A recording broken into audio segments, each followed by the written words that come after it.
E aí, pessoal, hoje vamos aprender a tirar o barulho da lavadora Brastemp. Está acontecendo o seguinte: a gente trocou o mecanismo da lavadora, porém ela está fazendo um barulho na agitação. Na hora que ela está agitando, está fazendo um barulho tipo um raspado. Isso geralmente é a polia que está esbarrando no kit câmbio. Nós vamos aprender a consertar. Vamos tombar a lavadora do lado esquerdo.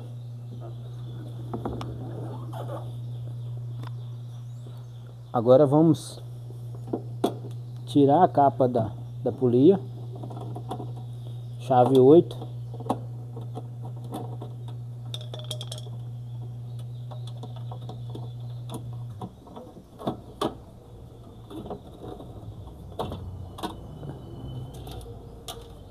Agora, pessoal, vamos remover essa polia, chave 13.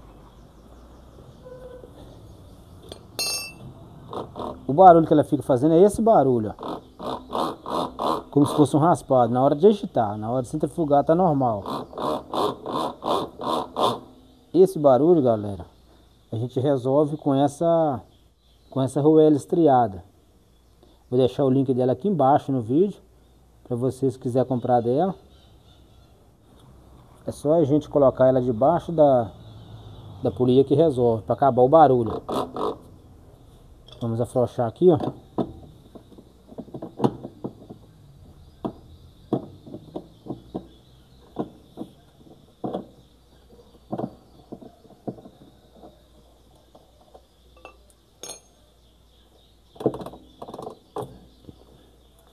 Tá vendo aqui, pessoal, o barulho que tá fazendo? A gente pega essa arruela estriada e coloca aqui embaixo. Ela já vem na medida certinha.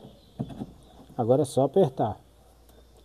Ela vai criar um espaço entre a polia e o kit câmbio.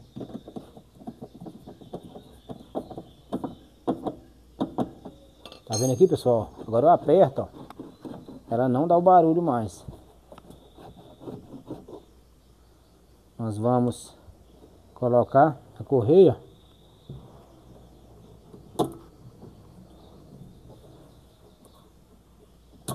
Fazer o teste novamente, ó.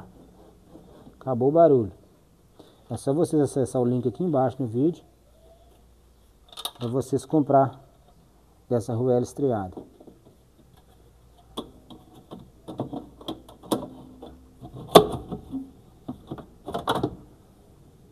Agora vamos montar aqui, ó.